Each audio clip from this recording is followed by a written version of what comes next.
नमस्कार दोस्तों, मैं रीचा जैन आप सबका स्वागत करती हूँ आपके अपने चैनल हिंदी विद रीचा में। जैसा कि आप लोग जानते हैं, हम पढ़ रहे हैं हिंदी साहित्य का इतिहास आचार्य रामचंद्र शुक्ल की बुक, और उसमें हमारा रीतिकाल का प्रकरण 2 चल रहा है। मैं आपको बता देती हूँ, हमने आदिकाल और भक्तिकाल कंप्लीट कर लिया था। रीतिकाल का प्रकरण 1 भी हमारा कंप्लीट हो चुका था और हमारा प्रकरण 2 चल रहा था, और आज उसकी हमारी अंतिम क्लास है प्रकरण 2 की। आज हमारा प्रकरण 2 भी कंप्लीट हो जाएगा। जो स्टूडेंट नहीं है, मैं उनको बता देती हूँ, यदि आपका कोई डाउट है या आपका कोई सुझाव है तो आप मुझको मेरी ईमेल आईडी पर भेज दीजिएगा, और आप हमारे टेलीग्राम चैनल से जुड़ जाइए, क्योंकि मैं अपनी सभी क्लास की पीडीएफ इसी चैनल पर अपलोड करती हूँ। अब हम बात करते हैं अपने आज के टॉपिक की। हमारा आज का टॉपिक जो है वो रीतिकाल का प्रकरण 2 है। उसमें हमारे जो है 57 राइटर थे, और 57 राइटर में से हमने 53 राइटर कंप्लीट कर लिए थे। मैं आपको दिखा देती हूँ, ये हमारे 57 राइटर है, जिनमें से हमने 53 राइटर तक पढ़ लिए थे। हमारे बाकी के 4 राइटर बचे थे, पद्माकर भट्ट, ग्वाल कवि, प्रताप शाही, रसिक गोविंद। आज हम ये अपने 4 राइटर भी कंप्लीट कर लेंगे, तो आज हमारा प्रकरण 2 रीति ग्रंथकार का भी कंप्लीट हो जाएगा। अब हम पढ़ना शुरू करते हैं अपने आज के जो राइटर है पद्माकर भट्ट को। पद्माकर भट्ट, मैं आपको शुरू करने से पहले एक बार बुक का नाम बता देती हूँ। ये बुक है हिंदी साहित्य का इतिहास आचार्य रामचंद्र शुक्ल की बुक। जो स्टूडेंट नेट की तैयारी कर रहे हैं वे इस बुक से भली भांति परिचित ही होंगे, और जिन स्टूडेंट के पास ये बुक नहीं है वे ज़रूर खरीद ले। चाहे आप यूपी पीजीटी टीजीटी या हायर एजुकेशन के कोई एग्जाम की या पीएचडी एंट्रेंस की किसी भी एग्जाम की तैयारी कर रहे हो, और नेट जीआरएफ वालों के लिए तो ये बुक है ही इम्पोर्टेंट। आप अगर हिंदी साहित्य से रिलेटेड किसी भी एग्जाम की तैयारी कर रहे हो तो ये बुक आपके पास होनी चाहिए। और ये बुक इतनी इंपॉर्टेंट है, इसलिए मैं इस बुक को आपको लाइन बाय लाइन कंप्लीट करवा रही हूँ। अब हम अपना टॉपिक जो है शुरू करते हैं, पद्माकर भट्ट को प्रणाम शुरू करते हैं। पद्माकर भट्ट रीतिकाल के कवियों में सहृदय समाज इन्हें बहुत श्रेष्ठ स्थान देता आया है। ऐसा सबप्रिय कवि इस काल के भीतर बिहारी को छोड़ दूसरा नहीं हुआ। इनकी रचना की रमणीयता ही इस सर्वप्रियता का एकमात्र कारण है। रीतिकाल की कविता इनकी और प्रताप शाही की वाणी द्वारा अपने पूर्ण उत्कर्ष को पहुंचकर फिर हास्योन्मुख हुई। अतः जिस प्रकार ये अपनी परंपरा के परमोत्कृष्ट कवि है, उसी प्रकार प्रसिद्धि में अंतिम भी। देश में जैसा इनका नाम गूंजा, वैसा फिर आगे चलकर किसी और कवि का नहीं। मैं आपको बता देती हूँ, जो पद्माकर भट्ट है बड़े इम्पोर्टेंट राइटर है, और इसमें 2 पंक्तियाँ बड़ी इम्पोर्टेंट है। ऐसा सर्वप्रिय कवि इस काल के भीतर बिहारी को छोड़ दूसरा नहीं हुआ। इनकी रचना की रमणीयता ही इस सर्वप्रियता का एकमात्र कारण है। एक तो ये पंक्ति है जो वेरी इंपॉर्टेंट है, और दूसरी जो पंक्ति है, अतः जिस प्रकार ये अपनी परंपरा के परमोत्कृष्ट कवि है, उसी प्रकार प्रसिद्धि में अंतिम भी इम्पोर्टेंट है। 2 कोटेशन इस पैराग्राफ में इम्पोर्टेंट है। वैसे ये पूरा पैराग्राफ ही वेरी इम्पोर्टेंट है, पर इसमें ये 2 कोटेशन तो और भी ज़्यादा इम्पोर्टेंट हो जाती है। आगे बढ़ते आगे देखेंगे। पद्माकर भट्ट बड़े इम्पोर्टेंट राइटर है रीति काल में। यहाँ से क्वेश्चन एक आता ही है एग्जाम में। देखते हैं, ये तेलंग ब्राह्मण थे। इनके पिता मोहनलाल भट्ट का जन्म बांदे में हुआ था। यहाँ पर इनके पिता का क्या नाम है? मोहनलाल भट्ट। ये पूर्ण पंडित और अच्छे कवि भी थे। कौन? जो पद्माकर के पिता है मोहनलाल भट्ट, उनकी बात यहाँ पर हो रही है, जिसके कारण इनका कई राजधानियों में अच्छा सम्मान हुआ था। ये कुछ दिनों तक नागपुर के महाराज रघुनाथ के यहाँ रहे, फिर पन्ना के महाराज हिंदुपति के गुरु हुए और कई गांव प्राप्त किए। वहाँ से फिर जयपुर नरेश महाराजा प्रताप सिंह के यहाँ जा रहे थे, जहाँ इन्हें कविराज शिरोमणि की पदवी और अच्छी जागीर मिली। अब मैं आपको बता देती हूँ, स्टूडेंट यहाँ कंफ्यूज होते हैं। यहाँ पर लिखा है ना, इन्हें कविराज शिरोमणि की पदवी और अच्छी जागीर मिली, तो समझ लेते हैं पद्माकर भट्ट को मिली। नहीं, यहाँ पर इनके पिता मोहनलाल भट्ट की बात हो रही है, तो ये कविराज शिरोमणि की पदवी किसको मिली थी? मोहनलाल भट्ट को। और मोहनलाल भट्ट कौन है? पद्माकर भट्ट के पिता है। याद रखिएगा, कविराज शिरोमणि की पदवी मोहनलाल भट्ट को मिली थी, पद्माकर भट्ट को नहीं। आगे, उन्हीं के पुत्र सुप्रसिद्ध पद्माकर जी हुए। पद्माकर जी का जन्म संवत 1810 में बांदा में हुआ। अब हम पढ़ेंगे पद्माकर भट्ट के बारे में। यहाँ पर ये 3-4 लाइनें किन के बारे में थी? पद्माकर के जो पिता है मोहनलाल भट्ट, उनके विषय में थी। देखते हैं। पद्माकर जी का जन्म संवत 1810 में बांदा में हुआ। पद्माकर जी का जन्म कब हुआ था? संवत 1810 में। इन्होंने 80 वर्ष की आयु भोगकर अंत में कानपुर गंगा तट पर संवत 1890 में शरीर छोड़ा। ये कई स्थानों पर रहे। सुगरा के नौने अर्जुन सिंह ने इन्हें अपना मंत्र गुरु बनाया। संवत 1849 में ये गोसाई अनूपगिरी उपनाम हिम्मत बहादुर के यहाँ गए, जो बड़े अच्छे योद्धा थे और पहले बांदे के नवाब के यहाँ थे। फिर अवध बादशाह के यहाँ सेना के बड़े अधिकारी हुए थे। इनके नाम पर पद्माकर जी ने हिम्मत बहादुर बिरुदावली नाम की एक वीर रस की बहुत ही फरकती हुई पुस्तक लिखी। ये हिम्मत बहादुर बिरुदावली किसका ग्रंथ है? ये पद्माकर भट्ट का ग्रंथ है। और ये इन्होंने किन के नाम पर लिखा था? जहाँ पर एक गोसाई अनूपगिरी उपनाम हिम्मत बहादुर के यहाँ पर गए थे और इन्हीं के नाम पर इन्होंने अपना ग्रंथ लिखा था, हिम्मत बहादुर बिरुदावली। देखो, हिम्मत बहादुर अगर नाम आता है तो आप आराम से पहचान लोगे, पर ये इनका उपनाम था। ओरिजिनल नाम क्या था? गोसाई अनूपगिरी, उपनाम हिम्मत बहादुर के यहाँ गए। यानी इनका जो ओरिजिनल नाम है वो क्या है? गोसाई अनूपगिरी, और उपनाम हिम्मत बहादुर, और उसी के नाम पर पद्माकर जी ने ग्रंथ लिखा था, हिम्मत बहादुर बिरुदावली। कन्फ्यूज मत होइएगा। और ये कैसी रचना है? वीर रस की ये रचना है। संवत 1856 में ये सितारे के महाराज रघुनाथ राव के यहाँ गए और एक हाथी, 1 लाख रुपया और 10 गौ पाए। इसके उपरांत पद्माकर जी जयपुर के महाराज प्रताप सिंह के यहाँ पहुँचे और वहाँ बहुत दिनों तक रहे। महाराज प्रताप सिंह के पुत्र महाराज जगत सिंह के समय में भी ये बहुत काल तक जयपुर रहे और उन्हीं के नाम पर अपना प्रसिद्ध ग्रंथ जगत विनोद बनाया। देखो, हिम्मत बहादुर बिरुदावली किसके नाम पर बनाया था? गोसाई अनूपगिरी के नाम पर, जिनका उपनाम हिम्मत बहादुर था। और दूसरा ग्रंथ यहाँ पर बात आई है जगत विनोद, तो वो किसके नाम पर बनाया? जो महाराज प्रताप सिंह के पुत्र थे उनका नाम था महाराज जगत सिंह, तो उनके नाम पर इन्होंने ग्रंथ बनाया था जगत विनोद। आगे देखते हैं। ऐसा जान पड़ता है कि जयपुर में ही इन्होंने अपना अलंकार ग्रंथ पद्मावरण बनाया। अब पद्मावरण किस प्रकार का ग्रंथ है? याद रखिएगा, अलंकार ग्रंथ है जो दोहों में है। ये एक बार उदयपुर के महाराणा भीम सिंह के दरबार में भी गए थे, जहाँ इनका बहुत अच्छा सम्मान हुआ था।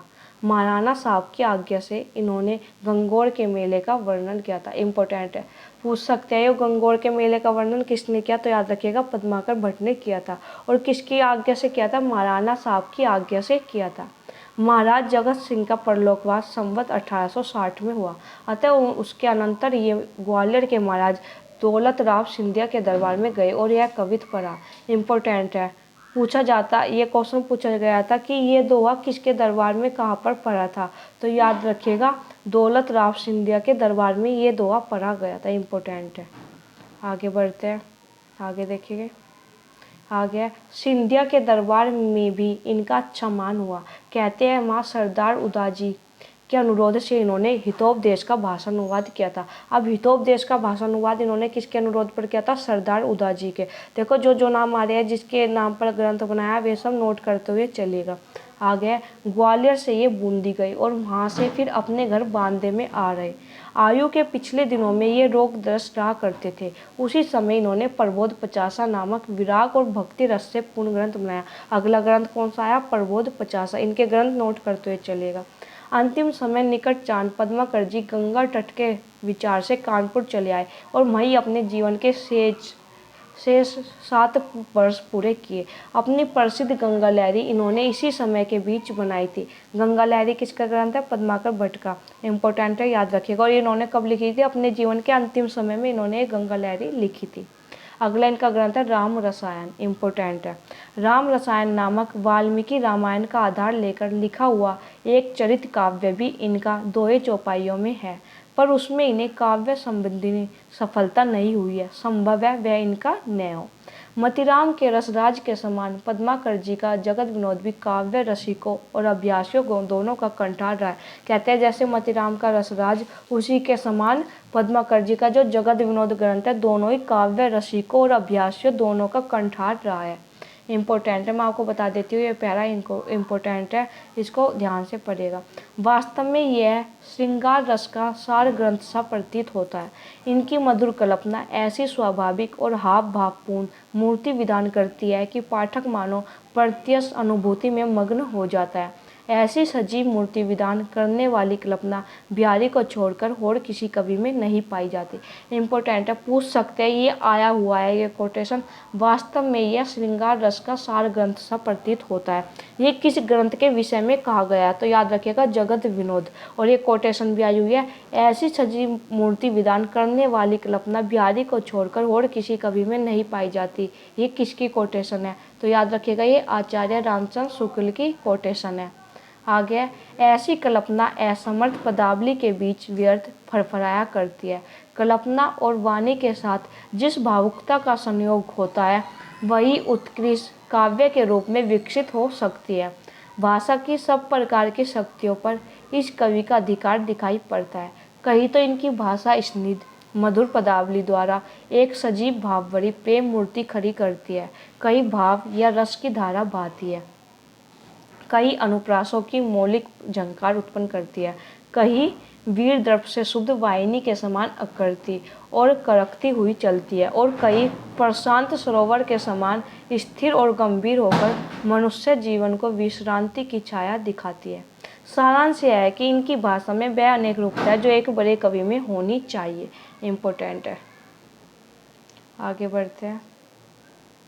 आगे, भाषा की ऐसी अनेक रूपता गोस्वामी तुलसीदास में ही दिखाई पड़ती है। अब इसमें जो इम्पोर्टेंट है, यहाँ पर जो पीछे थी जो हमने लाइन बाय लाइन पढ़ी वे सब इम्पोर्टेंट थी, इसलिए मैंने आपको लाइन बाय लाइन पढ़ाया। अब यहाँ पर इस पैराग्राफ में जो इम्पोर्टेंट है वो मैं आपको बता देती हूँ। इसमें जो सबसे ज़्यादा इम्पोर्टेंट है ये पंक्तियाँ जो पूछी जाती है एग्जाम में।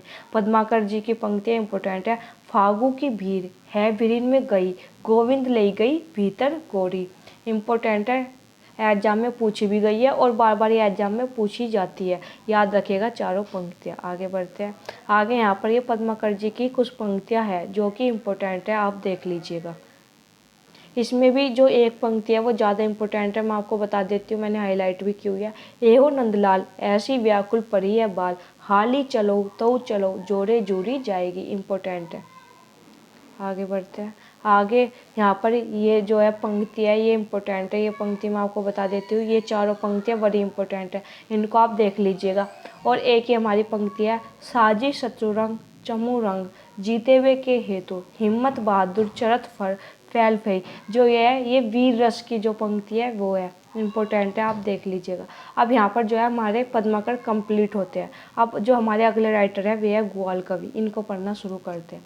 ये मथुरा के रहने वाले बंदीजन सेवा राम के पुत्र थे।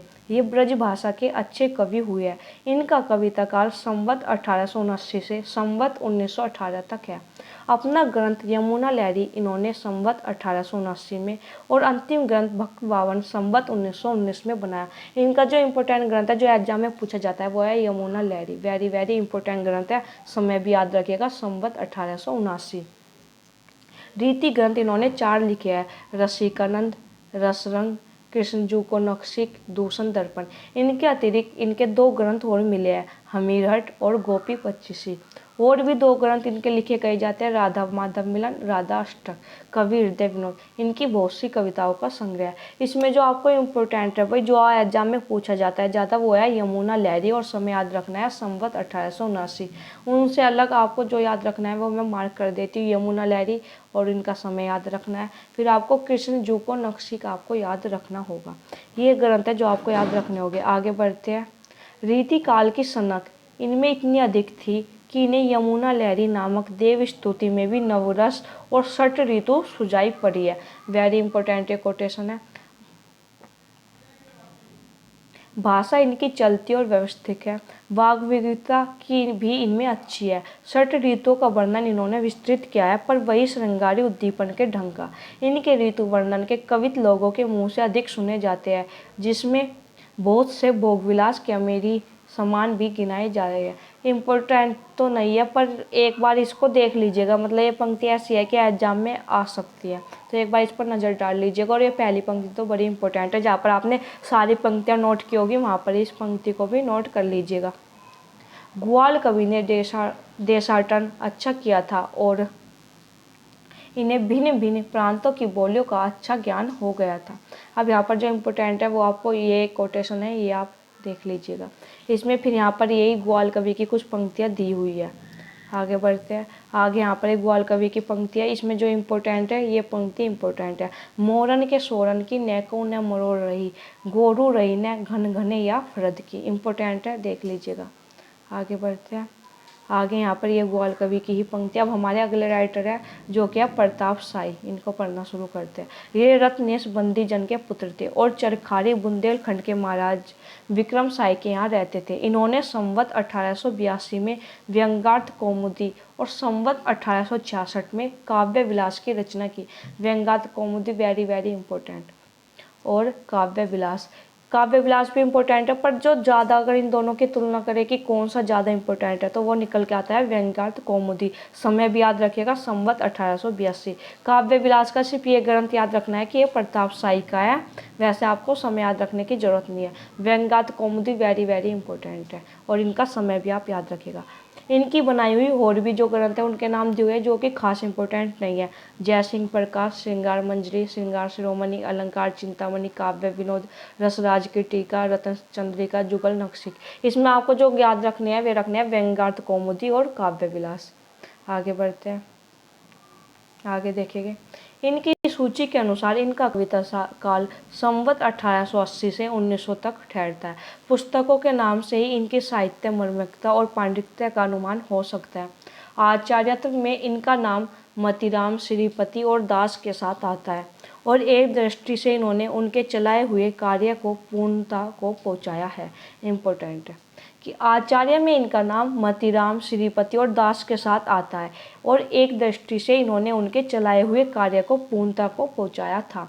इम्पोर्टेंट है क्योंकि इसमें यहाँ पर 3 राइटर का नाम आया, मतीराम, श्रीपति और दास, तो हम कंफ्यूज हो सकते हैं कि ये किसके बारे में कहा आचार्य रामचंद्र शुक्ल ने। तो याद रखिएगा आप लोग, प्रताप साई के बारे में ये इन्होंने कहा है। इसमें अब जो इम्पोर्टेंट है वो देख लेते हैं। ये पंक्ति इम्पोर्टेंट है, वेरी वेरी इंपॉर्टेंट। ये पंक्ति है तो पूछी जाती है किसकी है, ग्रंथ भी याद रखिएगा किस ग्रंथ की है। व्यंग्यार्थ कौमुदी ग्रंथ क्या है, सवैया है, इंपॉर्टेंट है, याद रखिएगा। आगे बढ़ते हैं। सहृदयों की सामान्य दृष्टि में वया संधि की मधुर क्रीडावर्ती का यह एक परम मनोहर दृश्य है, पर फन में उस्ताद लोगों को आंखें एक होरी और पहुंचती है, वे इसमें से यह व्यंग्यार्थ निकालते हैं। ये कोई इंपॉर्टेंट नहीं है, जो इम्पोर्टेंट है ये है कि अतः ऊपर का सवैया अज्ञात यौवना का उदाहरण हुआ। यहाँ पर जो मैंने आपको दोहा बताया इम्पोर्टेंट है, इसमें यो कहीं का उदाहरण हुआ, अज्ञात यौवना का ये उदाहरण है। एग्जाम में पूछ सकते हैं क्योंकि यहाँ पर क्लियर लिखा हुआ है। आगे बढ़ते हैं, आगे देखेंगे। आगे अब यहाँ पर जो है वो देखते हैं। ये जो 2 कोटेशन इसमें बहुत इंपॉर्टेंट है, उनको हम देखते हैं। यदि हम आचार्यत्व और कवित्व दोनों के एक अनूठे संयोग की दृष्टि से विचार करते हैं तो मतीराम, श्रीपति और दास से ये कुछ बीच ही ठहरते हैं। इम्पोर्टेंट है। और जो दूसरी पंक्ति है, इनकी प्रखर प्रतिभा ने मानो पद्माकर की प्रतिभा के साथ रीतिबद्ध काव्य कला को पूर्णता पर पहुंचाकर छोड़ दिया। इम्पोर्टेंट। इस पैराग्राफ में 2 पंक्तियां इम्पोर्टेंट ज़्यादा है।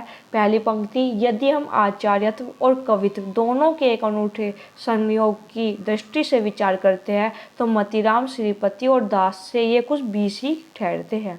और दूसरी पंक्ति जो इम्पोर्टेंट है, इनकी प्रखर प्रतिभा ने मानव पद्माकर की प्रतिभा के साथ रीतिबद्ध काव्य कला को पूर्णता पर पहुंचाकर छोड़ दिया। ये 2 पंक्तियां इम्पोर्टेंट है।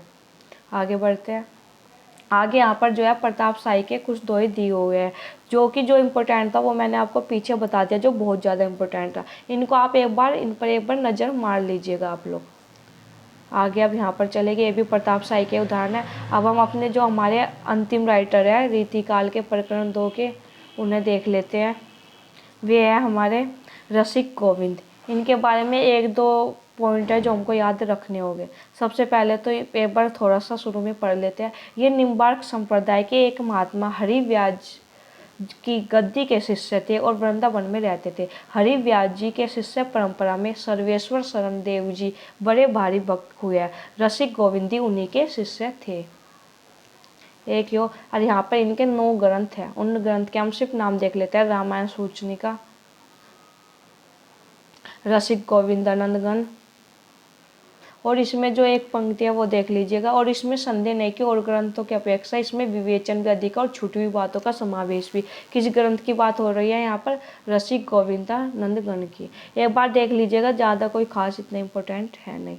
आगे बढ़ते हैं। आगे जो राइटर है तीसरे ये राइटर, ये इम्पोर्टेंट है लक्ष्मी चंद्रिका। ये भी इसलिए इम्पोर्टेंट हो जाता है क्योंकि चंद्रिका नाम से हमें कितनी रचनाएं मिलती है, प्रेम चंद्रिका, राम चंद्रिका, कृष्ण चंद्रिका। तो जहाँ पर आपने वे तीनों रचनाएं नोट की थी वहाँ पर ये लक्ष्मी चंद्रिका भी नोट कर लीजिएगा। आगे है, आगे देखिएगा, आगे कलयुग रासो, एक इनका ये ग्रंथ इम्पोर्टेंट है। और फिर इनका अंतिम ग्रंथ जो है युगल रस माधुरी, इसमें ये इम्पोर्टेंट है। रोला छंद में राधा कृष्ण बिहार और वृंदावन का बहुत ही सरल और मधुर भाषा में वर्णन है। क्योंकि इसमें रोला छंद की बात आई है तो ये थोड़ा सा मुझको इम्पोर्टेंट लगा था, तो इसलिए मैंने इसको मार्क कर दिया था।